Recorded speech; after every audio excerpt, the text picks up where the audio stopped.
For today's video mga tol, magluluto naman tayo ng gulay. Siyempre yung authentic Ilocano dish naman tayo dito mga tol. Tara, let's go! Yun.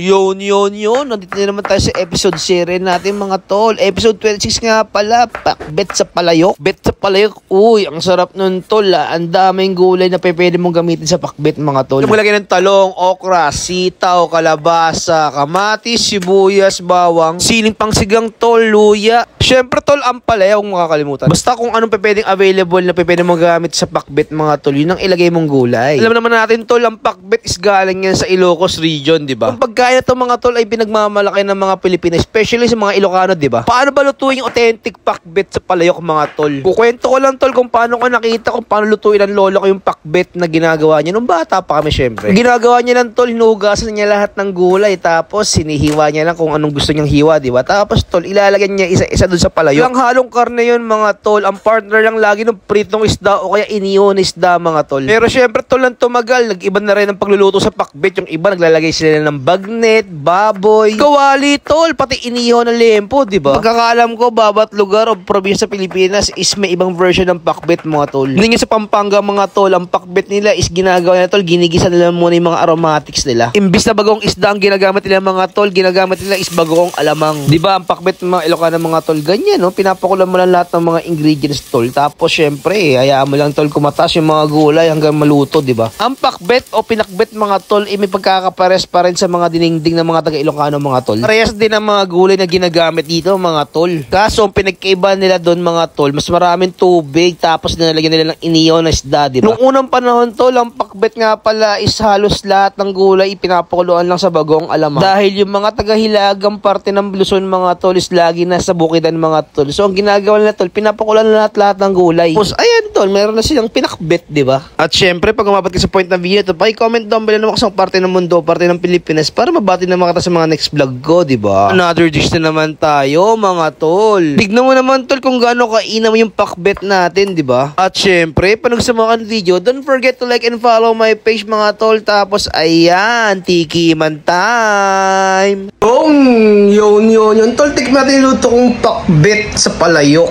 Kaya mo tayo ng gulay, tol, di ba? Diet ko, no? Syempre, tikman natin yan, tol. Ayan.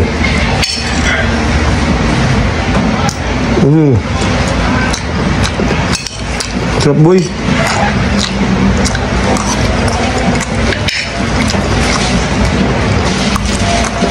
Best part talaga tol pag meron kang pritong isda o kaya inihaw na isda, di ba? Siyempre, isa pa tayo dyan, tropa. Sarap. Kalabasa, tropa. Ayun tol. Sarap.